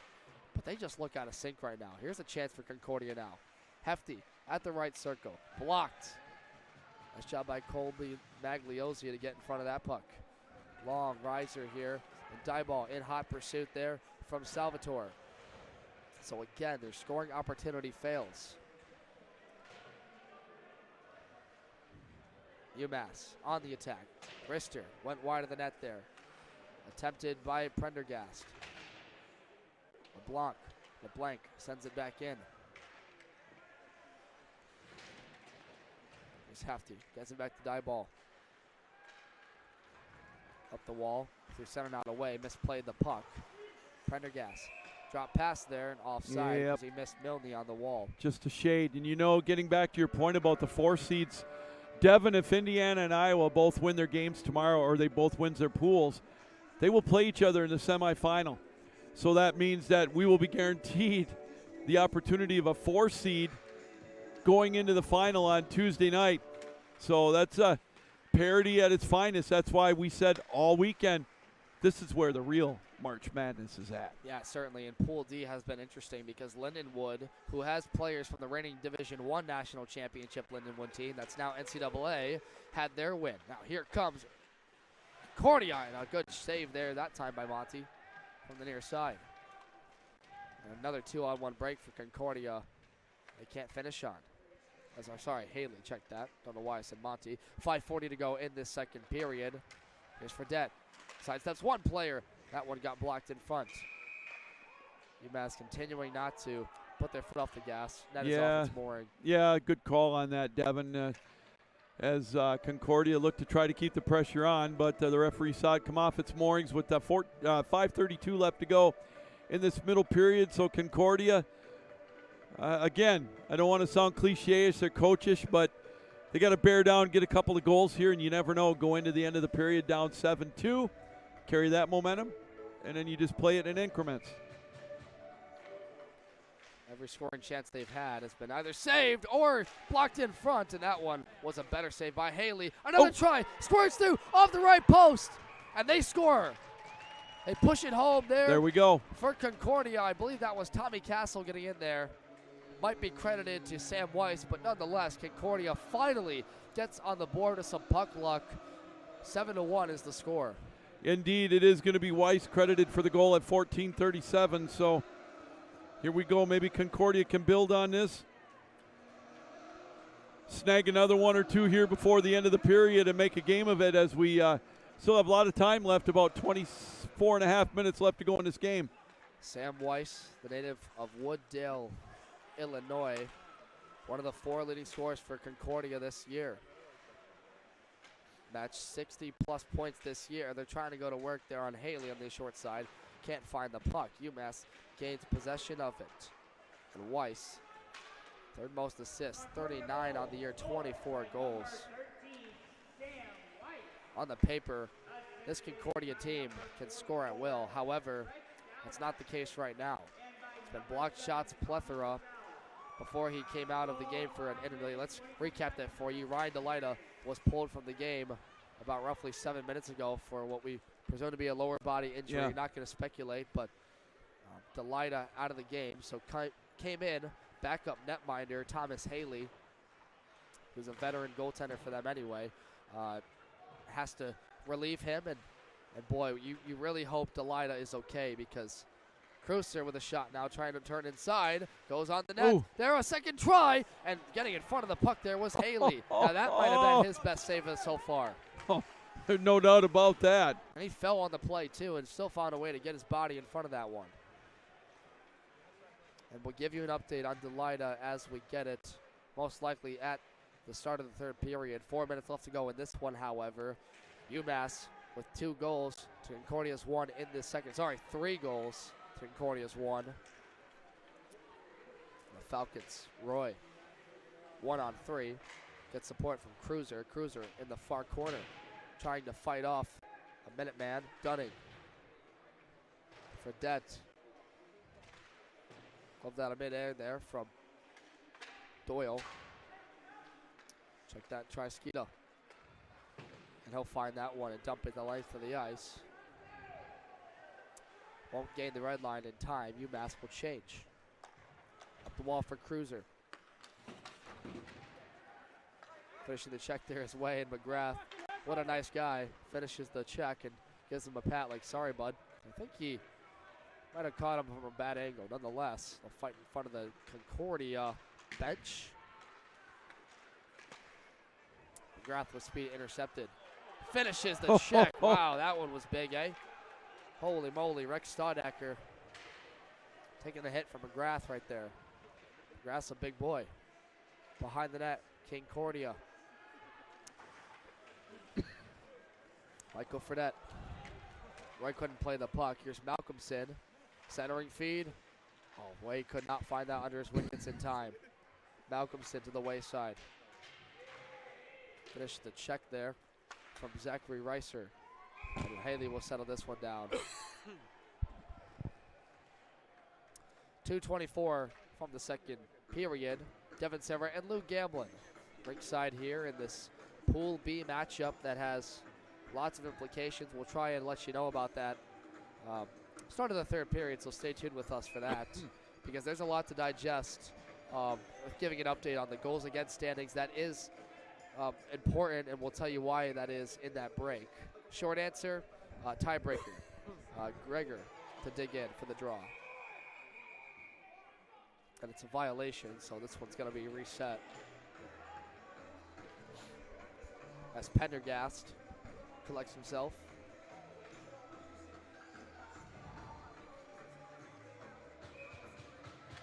We'll get another. One by UMass. Flipped out of the zone. Backhanded back in by Dyball. Williams rims it around the boards. Wilderman goes in to retrieve it. Milne there first. D partners tag up. Hefty. There to play it in front. Bouncing puck. Boy. Haley paddles this one away. Dyball. Shot on net again. Blocked in front. Hefty second chance. Far side of the left post. Kept in at the line. Down low to play it there. Shot on net. Rebound loose in front. And that was Dyball taking the rebound chance from Williams. And he can't finish it in the back of the net. Gregor to the front of that again. And a UMass body is there finally. It's Thomas Milne with 2 goals tonight. Milne looking for the hat trick. Alone in on Willie. Save there. And he takes out Willie on the play. And he's down on the ice. He's hurt. He hit him right in the chest protector with the blade of his twig. Now Palmerio on a break, and they're going to whistle this because Wilde's hurt. Well, and there's commotion behind the net as Wilderman tried to answer the call against the skater in there. That was Milne. And that might have just killed the scoring chance for Concordia. Yeah, that's a tough break for Concordia. Milne, that was an obvious penalty, tripping the goaltender. Wow, that was something out of slap shot that time, as Milne will go to the bench as time of the penalty 18:41, and we're going to see what they're going to call here. That was a dangerous play there by Milne. I know he was a little frustrated not getting the hat trick, but that was pretty evident what he did there, and we'll see what becomes of it here as Concordia fans a little upset with the whistle being blown. 18:41, time of the penalty. Neither team check that. UMass has a power play goal in tonight's game. I believe they're 1 for 4. Concordia only with 1 goal on the night. The most recent one, however, from Samuel Weiss on a rebound chance. It's been all UMass. Let's give you an update. They put 5 minutes on the board for Milne for that one. And in the box for Concordia, I believe that's Wilderman? That's going to be Garrett Wilderman in the box, too. I didn't see what happened with him. I was looking at the goaltender down on the other end. He answered the call to Milne in the far corner of Concordia's end for taking out Willie on the play. So it's going to be coincidentals. I'm not sure if we're going to get, let's see here. Might be 4 on 4. Concordia penalty to number 15, Garrett Wilderman. 2 minutes for roughing. Time of the penalty, 1 minute, 19 seconds in the second period. UMass penalty to number 27, Thomas Milne. 5-minute major for high sticking. Time of the penalty, 1 minute, 19 seconds in the second period. So high sticking will cut up for Milne. It'll be roughing for Concordia's Wilderman. And it means 4 on 4 open ice. Here's a shot from Staudacher. Nice right kick save there. Another try by Way, and it turned wide. Looking to go top shelf far side. 1 minute remaining in the second period. Coincidentals will carry over into the third period if no more penalties come of it. Here's Cruiser at the line. Looking for a lane to go. Just touches it up there to Staudacher in the corner. Good play by John McGrath to put it in the corner. Cruiser gets it free. Top of the left circle, shot, blocked off the skate blade of O'Leary. Falcons looking for a shooting lane. None of it. O'Leary tries to get a pass over there to Langley, and it was intercepted by Malcolmson. Wider by Way, and he missed the net. 20 seconds left in the period. Concordia looking for one more. Staudacher won't keep the line. Both officials get out of the way. One more rush chance for Concordia before the period ends. Here's Malcolmson with a shot on net. Cruiser goes in to chase after it. We'll look to center it. Way to Malcolmson. 1 second left. In front. Shot. Saved there by Haley. And one last attempt there by Cruiser. Doesn't go. So after 40 minutes of play and another strong period that sees UMass's starting goaltender go down into the locker room. In Delida, in relief comes Thomas Haley and only allows 1 goal. It's 7-1 UMass after 40 here from rink number 7 at the New England Sports Center in Marlboro, the site of the 2023 ACHA National Championships. We'll be back for the final 20 minutes of play between these two, and we'll get you caught up on the implications of what this score would mean if this holds for UMass in pool play. Stay with us. You're watching Men's Division II action here on Hockey TV.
back with you inside the New England Sports Center, the site of the 2023 ACHA National Championships, presented right here on Flow Hockey. You're watching on Hockey TV. And Lou, we got a real doozer here, lack of better words, 7-1 in favor of the Minutemen of UMass against Concordia University, who had a lot of optimism, a lot of hope coming into today and in this contest, and it's been pretty one-sided. Unfortunately, there was a goaltender switch due to injury as the freshman goaltender for UMass was pulled out of the game through the middle part of the period. That was Delida, and unfortunate Ryan Delida from Shrewsbury, Massachusetts. It's officially diagnosed as a lower body injury, so they will have be without him for the rest of the contest. Thomas Haley came in relief, only allowed 1 goal, but he played pretty well, and that's where they find themselves. And 3 goals in that second period continue the dominance. Oh, indeed, they look pretty strong, and I don't think any of us expected it to be a 7-1 game. We expected some goals to be scored, but thinking more along the lines of a 4-3 or 5-2 or whatever. So, or whatever, 4-3 either way. But you talk about the implications of this game. Now, if you're Concordia, this really kind of hurts too, because even if they are all knotted up at 2-1, should Gulf Coast beat UMass tomorrow, the goals against, if you factor in today, Concordia right now has given up 11 goals in these 2 games, whereas UMass, they're standing at 3. So that's going to be Coast at 7. So let's talk about. I understand that, but I'm just saying. Oh, Florida Gulf Coast at 7. That's right. Yep. So let's talk about what that means now. Okay, let's say UMass is able to hold on. Granted, never over till it's over. Let's say they hold on and win this one. By the market set, the tiebreaker when there's a game to play tomorrow, it would be between basically UMass and Florida Gulf Coast for the pool. Okay, Concordia's there as well, but they have to take care of business against the other opponent, Dakota College Bottineau. So that means if there was a 3-way tie, let's say in theory, Florida Gulf Coast finds a way to finish against UMass.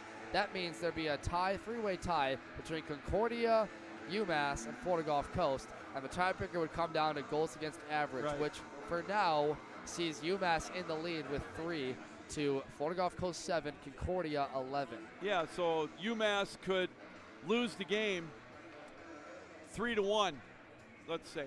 They'd still get the tie break with the 3-way tie, if that's how it indeed shakes out. But big but if Concordia were to lose tomorrow and go to 1-2, Gulf Coast beats UMass, Gulf Coast gets the tie break because they win the head-to-head. So Certainly. Keep that in mind as well. Certainly, there's a lot of scenarios. So there's still a lot of things to go, but that's the beauty of pool play, and that's why it's fun on that third day. Hey, quick update. Michigan in Division III, 4-0 over Arkansas in the second period. Saginaw Valley and Lawrence Tech knotted up at 1 in the second. Those are huge games to see who goes to the semifinals on Monday. This is moving day in D3. Day 3 of Nationals, Lou. Myself is Devin Serra, you're Lou Gamlin, and we are on site for day 3 of Nationals action here in Marlboro. And it's only day 2 of pool play for Division II, but a lot at stake. We talked about in the previous period some of the upsets that went on today. Iowa's taking down the 4 seed, taking down Northeastern, 1 in that pool, and then or 2 in that pool, and then they beat Lindenwood yesterday. And meanwhile, oh my goodness, look at that wrister. Indiana able to win both their games in their pool. You're looking at a scenario where 2 4 seeds could be playing in that semifinal. Still have a game to play tomorrow, but however, it's important to note UMary right now has the edge in their pool. And gonna come up here and play Kentucky coming up after this one on rank 7. Luke Gamlin, you'll have the call for that one. And then obviously we just gave the scenario for this pool as there's a shot in from Alex Way. That one goes the length of the ice. There's a lot at stake, and it's interesting. This pool probably has, along with the 2 4 seed pools, the most juice. And this tiebreaker scenario could get really chaotic. Oh, it could indeed, as we take a look at the puck at center ice. It's going to be fun to watch tomorrow. Kind of keep an eye on. We'll be over on the D1 side for their quarterfinal matchups. But we'll keep one eye open from time to time on that because we will be calling the semifinals and finals in D2. Here's Way trying to move around. We'll send this one length of the ice. So what's important now is 18-12 is left. 1:52 now as there was a penalty assessed to UMass. And we'll wait for the press announcement on that one. There's we just set the stage for you a little bit, but that was the major in the last period on Milne for tripping up the goaltender. Right. I apologize. Yep. Thank you, Lou. Yeah. I lost my train of thought. Sorry. We got a lot that. to talk about. No, you're fine. It's more me than you. Scenarios all over the place. Division 1 was interesting. That's what you get for calling me old. Yeah? Yeah. Well, youngins stay youngin'. And about the same age as some of the players here today. My terminology can get a little all over the place sometimes. Gregor over the line for Concordia. It's now dropped to Wilderman with a shot on it. That one got blocked in front. UMass trying to get it out of the zone. It's Magliosi over the right wing. Top of the right circle now. Pursued in there by Staudacker. 37 seconds left on the major penalty from Milne. Taking a stick blade, high sticking to Willie. Mac Willie. Concordia gains the zone. Castle with a chance. Shot! They score! Top left corner. Castle able to inch Concordia a little bit closer. And that goal actually helps me finish my point, which is Concordia still has a lot to play for because now you think about what we just mentioned. For them, still time left in this game. Man, that would be a lot of goals to score in 16 and a half minutes. However, they want to put goals on the board for UMass no matter what, because if they are to not be able to come back in this game, it matters that UMass has goals against. Yeah, so that makes it 2 more. That's 2. So, again, we talked about it. Makes it a little bit closer should there be a 3-way tie tomorrow at 2-1 in this pool if Florida Gulf Coast can somehow find a way to beat UMass. You watch this today, you wonder, but, it still has to be played on the ice. Certainly, and heading into today, Concordia really controlled their destiny. They kind of had a chance to knock out UMass, and that would be the only scenario for UMass not to be able to move past the round because of that result against Florida Gulf Coast. So, this puck sent in on Willie. You mentioned it, Tommy Cassell on the goal. Nice slapper, top shelf on the power play. 7-2 now our score. Again, the time of that goal was 3:21. So, hey. You never know. You never know, and you never know. This is hockey. I don't know about you. I've seen goals scored in plethoras before. Well, and this is a strong, very strong Concordia team. We don't put that lightly. I mean, this team has 3 of the top 4 goal scorers in the nation, and Way, Malcolmson's, and Cruiser, and they've put up 70-plus points, 80-plus for Way. There's no reason to believe that if Concordia can get a little bit of muster, they can't put 1 or even 2 quickly on the net. Triskita is trying to change that, however, and continue the advantage. Anderson back into this one net. The only one home there was Castle. Banked it off the near side glass. Kenny out of the zone, played over the red line there. Up the wall. Here's J.D. Anderson with it. Ryan over the line, too far. It's offside. Yeah, a little anxious for sure there on that one, Devin. So, yeah, 15-18 to go in regulation time, a 7-2 game. And if you're UMass, you got to clamp down on defense. You want to win the game, obviously. But, you want to try to keep the goals against down to a minimum. Now, I know you're not going to look towards the game till tomorrow until after the game, but yeah, you want to keep clamped down on defense. As a reminder, this is game 3 of 4 here on this rink. Coming up next on Hockey TV for our slate will be the number 1 UMary Marauders against the University of Kentucky, who fell last night 3-0. Here's a shot in from Willie save to this UMass team. And There's been a interesting, as we mentioned, the slate otherwise around. Today we had Bentley and St. Thomas to open the day. St. Thomas won that one 3-0, eliminated Bentley from pool play. They'll still have one more to play tomorrow. Indiana beat Montana State today. Florida Gulf Coast 5-2 over Dakota College Bottineau. And then Iowa over Northeastern, which then meets us to this one where UMass has a 7-2 lead over Concordia University. The only games left today are Utah State Liberty. There's a shot, rebound in front. As I was saying, Utah State Liberty in Pool A, and then Kentucky and UMary to wrap up today's slate of Division II. Or sorry, no, Lindenwood and New Hampshire as well. That'll be the final game on rink number 8. Catch all the action right here on Hockey TV in our slate coverage of the ACHA Division II Nationals. From Marlborough, Massachusetts. What a sight this has been, Lou. It's been a action-packed week already. We've been here 3 days, and we've seen overtimes. We've seen, oh,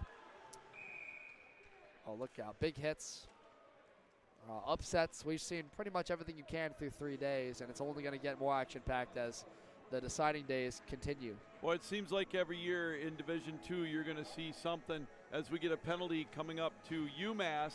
So as it looks, I don't know if we're going to get too many men on the ice again. Yeah, that'd be my assumption because Anderson came off the bench and skated. You know, I was going to tell you too, speaking of that, we've done 11 games here, Devin, and this is the first game that we've had where we've had that penalty, and now it's happened twice, if that is indeed what the penalty is. It's a little food for thought, isn't it? Yep. Too many men.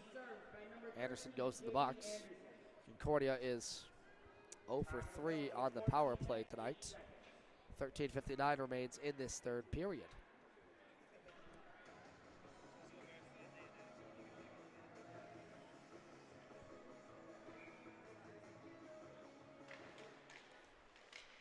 Back to work go the Falcons. Up top to the point there for Way. Shot on net.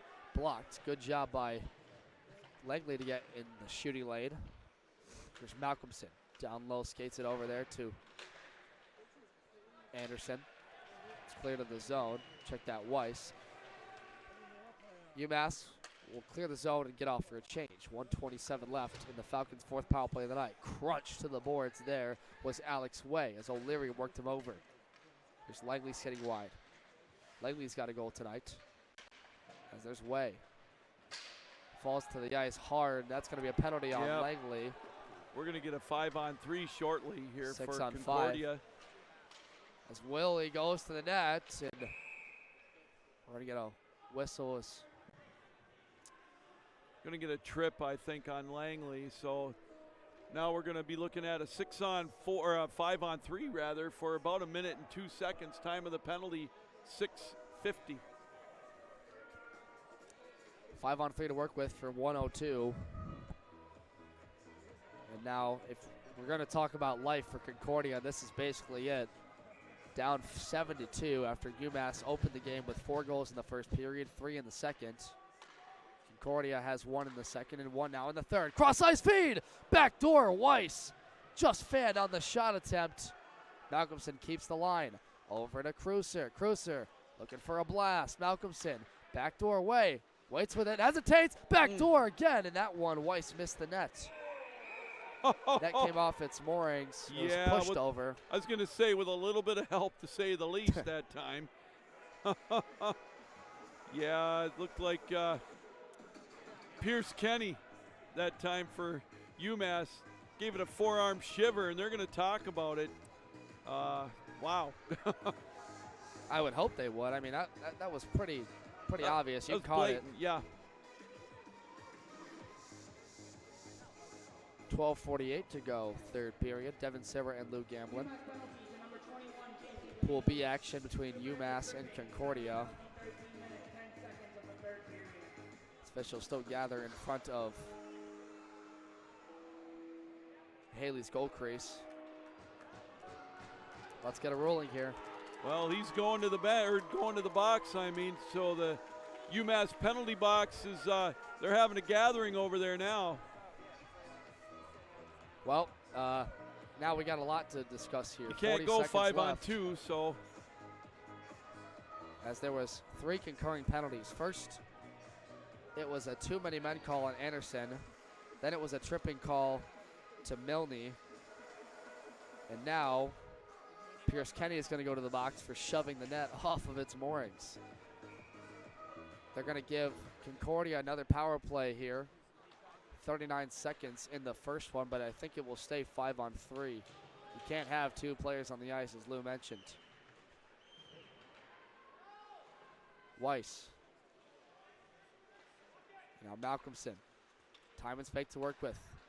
Slid over, shot on net. That one wide of the goal by Alex Way. Malcolmson keeps the line, gets it down low to Cruiser. Cruiser has got to be patient here. Up top for Malcolmson. Over to Way. Way thought better of shooting that one. In front, Malcolmson, what a save to get across there.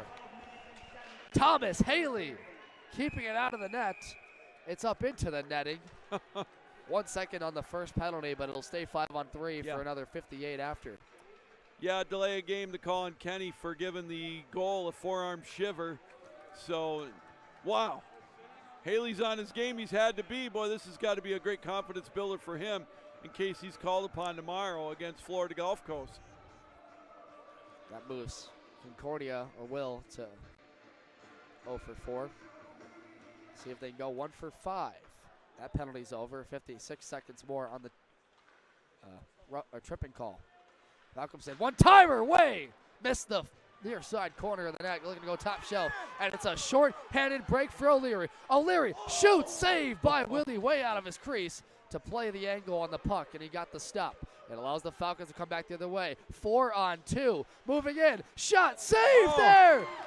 Are you kidding me? Thomas Haley, point-blank range, and he saved it again. 26 left in the 5-on-3. This is phenomenal. Malcolmson, it's offside. What a huge break there for UMass now. You mentioned it, 5-on-3 now for 20 seconds, and Haley, man, oh man. A couple of just unbelievable saves to keep this a 7-2 game where Concordia's had opportunity after opportunity to get back in this. Pick your UMass netminder, they're all great. We talked about Ryan Delida. Played half of the contest today and was ecstatically phenomenal. He was on his way to pitching a shutout, honestly. He was that good. Went down with a lower body injury. And then Haley came in, backdoor, trying to go to Cruiser, and they missed. 1 second left. Out of the box now comes Milne. Cruiser looking to go to Way, and once again, he fanned on that shot. Way's had a couple of times on the right side of the net, Lou, and hasn't been able to capitalize. Cruiser, one more time for Wade. He can't handle it. And Way slides down to the ice. He's got to be getting, feeling his unlucky stripes. Yeah, for sure. You know, so now it looks like Concordia is going to go 1 for 6 on the power play so far. Another opportunity to maybe get that to 2 for 7. 1 power play goal so far in this contest for Concordia, right towards the in the beginning of the third period by Cassell. So, you know, there's still a 5-on-4 for 49 seconds as we're approaching halfway through this third period. Thank you for the correction there, Lou. I did say they were 0 for 4, but you're right. It was Cassie with a power play goal. Stowe says 7-2 on the board, however. That's the number they really want to change. As Falcons will have 33 more seconds with a 5-on-4. UMass killed off 2 straight 5-on-3 chances. And some stellar goaltending there from Thomas Haley. In relief of Delida. Shot from the point, caught him. Haley fouled that one on the rebound. Man, he is playing great. I mean, these UMass goaltenders, this team, if you're a Florida Gulf Coast, you know, you have to play them tomorrow. Now, we talk about this game. We thought this was going to be a great matchup. I still think it was or is, but Florida Gulf Coast has their work cut out for them. Oh, 100%. And, you know, this UMass team is all as advertised. Depth, goaltending, physicality, blocking shots, you name it, they got it. And the home ice advantage to go with it. Exactly 10 minutes to go in the hockey game. UMass with a 5-goal advantage over their pool rivals, Concordia University. Advanced through their region to nationals. And missed being the auto bid by 0.6 points scoring metric in Division II. Centering feed never caught a Falcon, and look out. Off to the races, Milne looking for the hat trick. Backhand, and he gets tripped up on the play, I think, or Wilderman might have hit a slash. Yep, yeah, slashing indeed we call. are. Good call on that one. The hand went up as soon as he missed the shot, so it's going to be a power play opportunity for UMass, as the time of that penalty is going to be 10:25. So they get a power play goal here, it's going to be all over about the shouting, I think, as we're going to go to our media timeout. So yeah. 7-2 our score, 10:25 the time of the penalty. So now it's definitely desperation mode for Concordia, and they're going to be shorthanded. And if you're UMass, you can taste it. You can smell the opportunity tomorrow to play pretty much for the trip to the semifinals. Correct me if I'm wrong here, Lou, but 5 different UMass players had multi-point nights going for them. I'll read them off to you as follows. John McGrath, Will Trisquita, as well as Langley, who has a goal tonight. J.D. Anderson has 2 goals. Milne has 2 goals. Yeah, and then I a think couple you're of right. others with single-point nights. So they spread the wealth of the puck, certainly. And both Anderson and Milne, that most recent time, Milne was looking for the hat trick. Couldn't finish it as it was the slashing call. Yeah, so 10:25 the time of the penalty. Now UMass with their 4th power play opportunity of the night. They're 1 for 3. A goal here would pretty much make it Katie by the door with a 6-goal advantage with around 9 minutes to go. Face off, won by the Minutemen. Shot on net, tipped wide of the goal crease. Cycle down low. Milne with 2 tonight. Studebaker knocked him off the puck. Prendergast trying to send one unselfish block by Fredette. In front, Milne picks up the loose change. Shot on net, blocked that time by Weiss and out of the zone. Palmerio in hot pursuit. D partners touch up for UMass. Concordia penalty to number 92, Wyatt Wilderman. 2 minutes of slashing. There's the call. Milne a shot on net. Kick saved by Willie up into the netting. Yep, Wyatt Wilderman indeed got the slash, so the face-off will stay down in the Concordia zone with 8:44 to go in the contest. 1:10 left with the extra man. This is below our upper stanchion here, our upper railing, where we sit and watch this one. Kentucky is watching this one, getting ready to play UMary. In a moment, Reiser just missed the net, looking to go short side. Here's Kenny with a blast. That one missed. Rebound chance comes through to Reiser. Back up top to Kenny. 1-T from the captain, blocked by Fredette. Fredette hauls him down to the ice. UMass fans want a call, albeit quietly. Concordia tries to clear the zone, can't do it. Back to Ramsey. Over to Reiser now, or Kenny rather.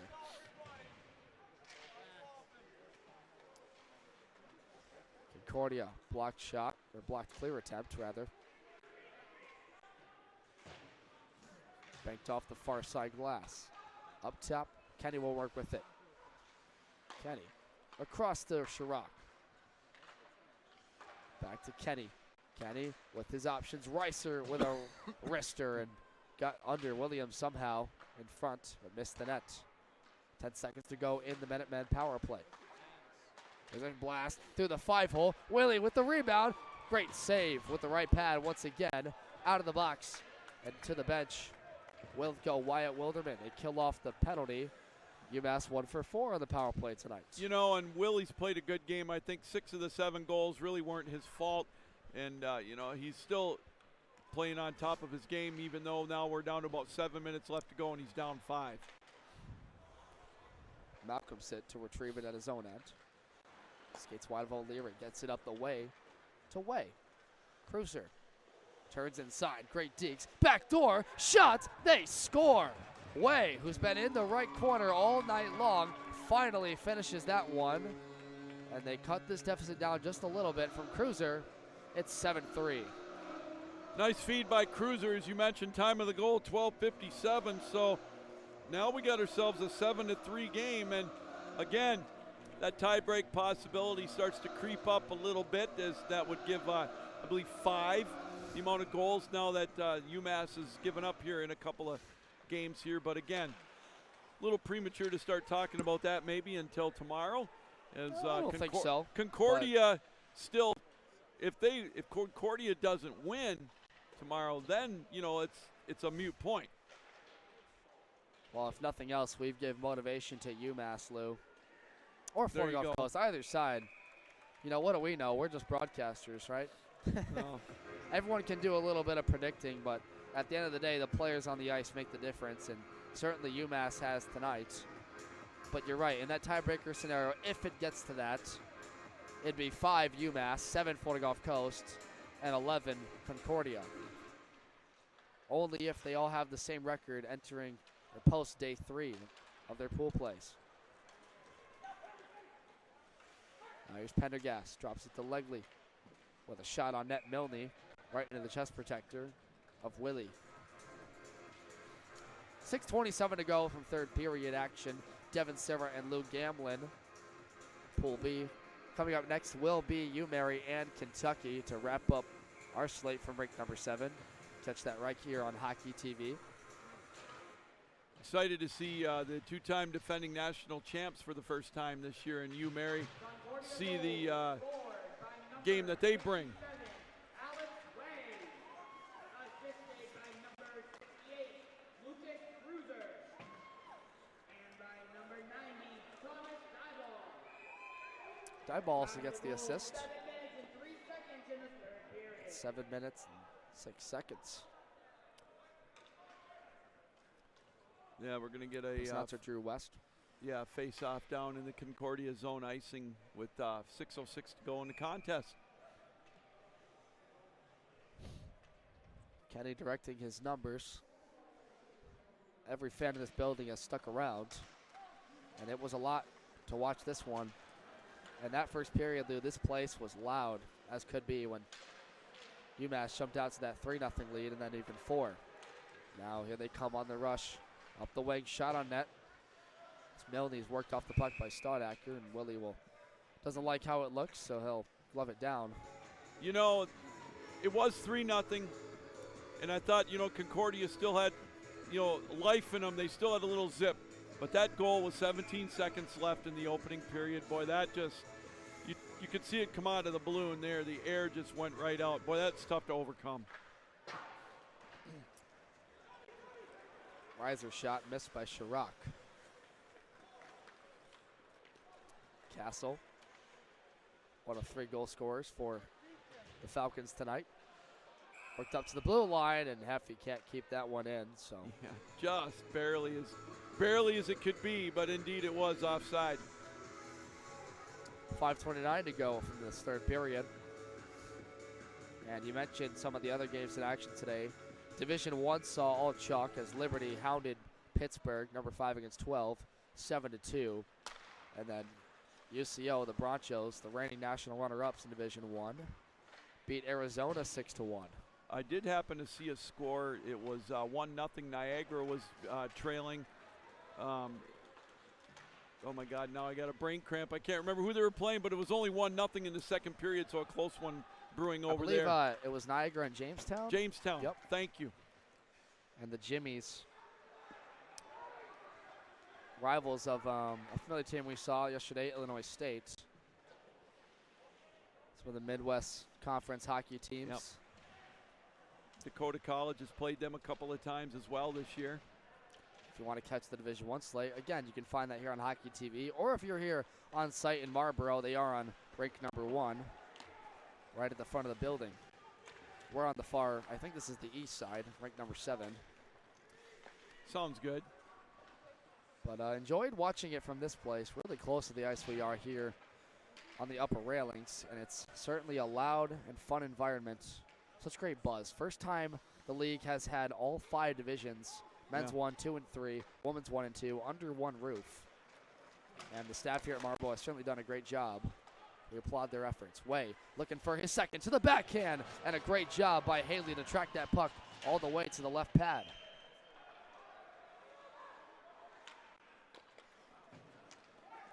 Now Anderson pursues for that. Look at the hustle there. The Minutemen not letting up on the gas. 3:45 to go. Although they are without a goal still in this third period. It's been all Concordia with 2. As Cruiser, look out, point blank. And getting cross-checked down to the ice was Malcolmson. Play will continue. Block shot in front. And Milne gets a breakout attempt, or he would have had Anderson, but that was too far. And he did get in the rain line, so it's an offside. Boy, I tell you, shoulda, woulda, if, could be, whatever you want to say, but if that would have went in to make it 7-4, then things might have got a little uncomfortable here, but still some time left. You never know. But, still an exciting way to finish it for Concordia to gain a little confidence tomorrow to maybe give themselves an opportunity. We're going to get a timeout. Timeout. UMass. Interesting enough, over their head coach, Mike DeFazio, his staff is lengthy and very, very confident. Jamie Majarian, Anthony LaPierre, Scott Crook, Rob Kearney, Drew Carlton is their manager. Our fun trainer is Rob Kearney. Sorry, go ahead. Go ahead. No, I was just going to say, you talked about how all 5 of the tournaments are here in the same facility. It all started in 2017. Before that, all the divisions had their tournaments in separate locations around the United States. Of course, I've talked to you ad nauseum about the D3 in Grand Rapids. Kalamazoo has hosted some of the women's championships and the D2 championships. It's Westchester used to host a lot of them for all the different divisions. Florida Gulf Coast was a host. What a great concept they were able to start in 2017, and this has turned into such a great event. We've got entertainment here. It's done nothing but grow, and we are so honored to be a part of it. Absolutely. I'm honored to call games with you, my friend. Here at rink number 7. Feelings it's been a fun mutual. weekend. And next year, oh, look out. You lost your sheets, huh? Oh, it's all right. You might not need them. Only 3:24 left to go in the third period. UMass holding on to this lead as that one's flipped up and out. And make sure you join us next year for St. Louis as the ACHA National Tournament will return to St. Louis and the site of the practice facility for the St. Louis Blues. Wow, that was quick. Holy moly. Where'd he come from? Got your stuff back there, Lou. And is it Centene Community Ice Center? Yes. Yes, it is. The site of the 2024 ACHA National Championships. You can find information, all of that, on achahockey.com. And more will be posted following this tournament when we wrap up play on Wednesday the 21st, or Tuesday rather. Malcolmson from the left circle sent that one wide to the right post. It comes clear all the way back to his own zone. Hefty there to retrieve it. 2:47 to go in the contest. UMass and Concordia, Pool B. Both teams were 1-0 from yesterday. Barring a miracle, Concordia will fall to even 1-1. UMass will improve to 2-0. And with lots and lots and lots of storylines tomorrow. UMass finishes up their pool play against Dakota College Bottineau. And then Florida Gulf Coast will finish up against, did I say that right? Concordia? Yeah, you're right. You're absolutely no, right. They lost Concordia first. They'll play UMass. Sorry, Florida Gulf Coast and UMass. Yes, the big matchup everybody's going to be anticipating in this pool. Delayed penalty coming up to the Minutemen. Willie goes to the box. Shot on net by Castle. Missed wide, and then Healy finds that under his behind for a whistle. And coming up tonight in the nightcap here that we have, that's a big game. If University of Mary can defeat Kentucky, then it'll set up the showdown between them and St. Thomas for the right to go to the semifinals. We'll take a little peek at that as well, just in case those two teams happen to tie tomorrow for the tie break. But if Kentucky can find a way to beat UMary, which you never say, I'm sorry, go ahead. It was wide of the goal. It hit behind the net, just outside the right post. Concordia tries to stuff it home, and it's almost clear to the lane there by Kenny. Way at the point with a wrister. Haley saw that one and stopped in the netting. Kentucky's got a tall order there. They were blanked 3-0 last night. No doubt about it. But they're a physical team, and they come out of a region where it's known to be a little chippy, a little vocal, if you will, with the language. And so maybe, just maybe, they can frustrate the Marauders, back-to-back national champions, looking for a third this year before they head up to Division I next year. Marauders making the jump. That'll be exciting to see how they can do in that play. Cruiser with a crew missile up into the netting. Yeah, you know, and you talk about physical play. UMary brings that style. You know, we talked about it yesterday in our broadcast. They play with a little edge. You know, it's going to be fun to watch that game tonight. I think you're going to see some hits in this one. I'm sure everybody at home would like that as well. Taken down to the ice on the play there was Palmerio. Got it up to Way. Last surge from the Falcons here. With 1 minute to go in the hockey game. UMass with a convincing game against Concordia University. Concordia with 3 of the top 4 goal scorers in the nation. Only able to muster 3 goals. They were down 4-0 in the first period. And UMass extended that to a 7-0 lead before Delida was pulled for injury. And then Haley came in to reserve him, allowed 3, but he's played very well in net. And meanwhile for Mac Willie, Concordia's netminder, he'll stayed in the entire game and most likely will play tomorrow. That one hit the railing. Good thing that didn't catch a Concordia fan right over there on the half-wall glass. And make sure you catch us. Coming up here next will be UMary and Kentucky to play in their second pool play game in action. UMary 1-0 and Kentucky 0-1. And after this result tonight, the Minutemen of UMass continue on nationals with a convincing win over their pool rivals, and that'll do it.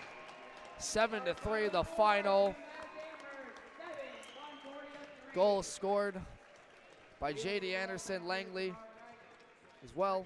Milne had 2, and a cast of others as UMass shuts down the Falcons here on day 3 of nationals and day 2 of their pool play. So with that, we'll wrap up our coverage here on Rink 7. As we mentioned, coming up next is UMary and Kentucky. And for our entire hockey TV crew, my name is Devin Serra, and for Lou Gamlin and the rest of our entire hockey TV staff, we thank you for watching this presentation of the 2023 ACHA National Championships Men's Division II here on Hockey TV. Have a wonderful night, everybody.